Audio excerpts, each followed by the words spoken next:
just watched this Super Saiyan movie with Brawley in it. Now that movie was awesomely terrifying, and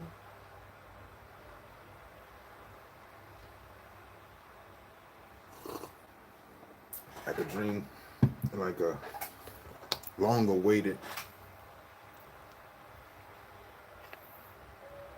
unveiling of the truth behind Reese and the rest of those guys within that movie.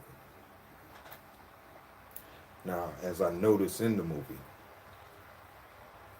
from the very beginning, if you had that movie or have a copy of that movie, analyze it, cross-analyze it, replay it. Every 12 hits that Brawley received, his power increased 3 to 4 folds. When Vegeta realized that, he powered up. And from every power up that he did, the hit count ability kicked in and increased. Meaning when Vegeta powered up beyond regular Saiyan mode, it went down to I think about 6 hits before Brawley creeped up, even outpacing him. He took it up a step. He went ahead and went into God form. He hit him with the beam out of his hands. 1, 2, 3, 4. Sent him flying. The impacts from whatever he hit counted as hits. And that increased his power climb ability, which all full blood Saiyans have. It was a in-depth look of their unknown true abilities and how to tap into it. So he went into God form, beat him up for about a couple of seconds. And then I was watching this other guy's video on the topic. He mentioned, what's that guy's name from the Tournament of Power? Jiren. Jiren would be annihilated. Both of those Saiyans was in God forms. They had to ingest sensu beans from Piccolo to regain their strength to go back into that fight. So one-on-one fight with Jiren and Brawley, at that level, no. He would have crept up to Jiren's power level within mere seconds of the fight. If Jiren didn't end it right there on the spot, it'd have been over. That's just my breakdown of it, because golden form, Frieza couldn't stand up to him. He was beating him like a rag doll. Combined Gogeta, when they broke reality, he couldn't stand up to him until he went ahead and escalated beyond the fusion form Gogeta and went into God Saiyan. That's when, if you analyze that movie, at that particular point when he went ahead and went into God form Blue, Super Saiyan Gogeta form, Brawley was going through that same struggle with Vegeta when he was in God form Blue, when he knocked him into the water. And by him knocking him into the water, it sent him into a further rage, which made him go beyond Super Saiyan God Blue. And that's just in base form. So if he's beyond God form and base form, imagine what he is when he hits that echelon of God ascendance, His power level is beyond it, so he don't need it. I mean, that's just my thoughts on it.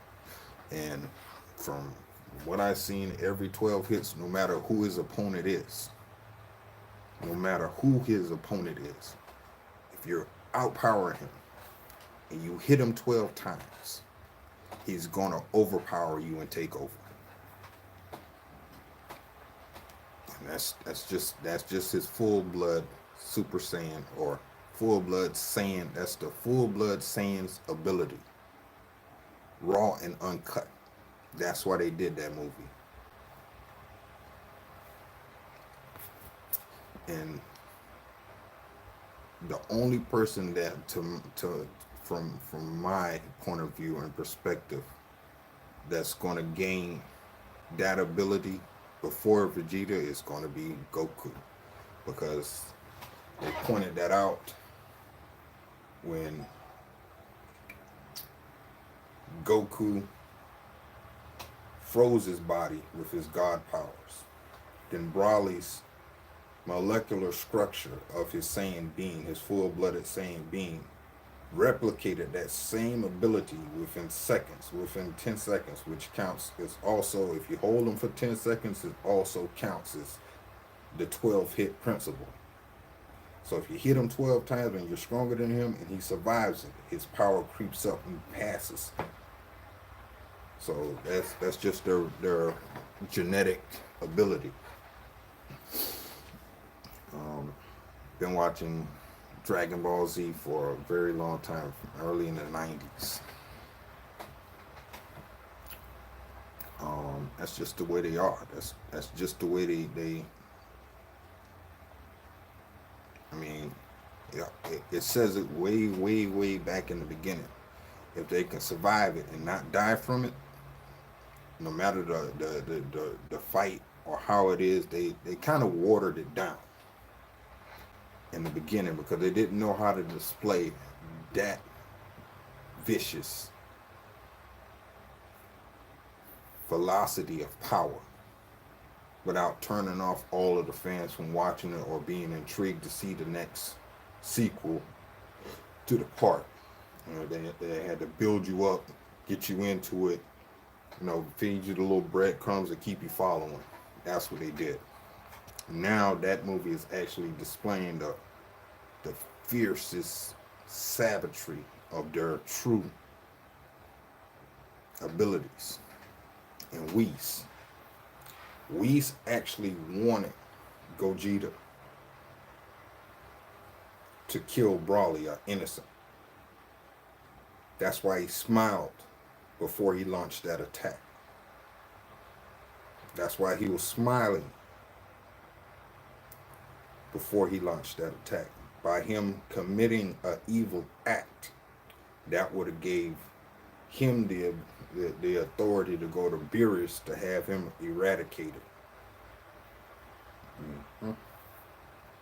So yeah, those angel dudes, yeah, they're like cats playing with weak little mice.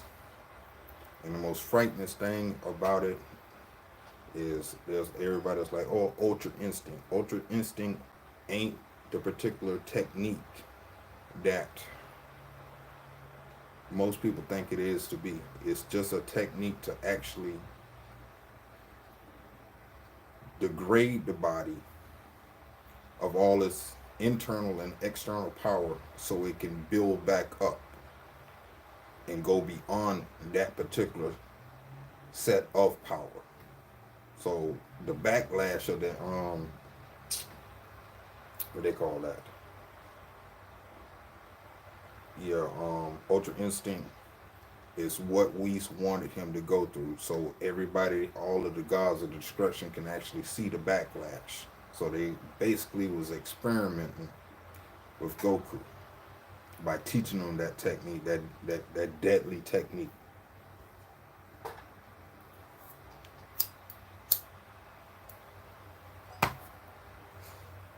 Basically, in layman's terms, why do it to yourself when you can have some other unfortunate fool do it for you?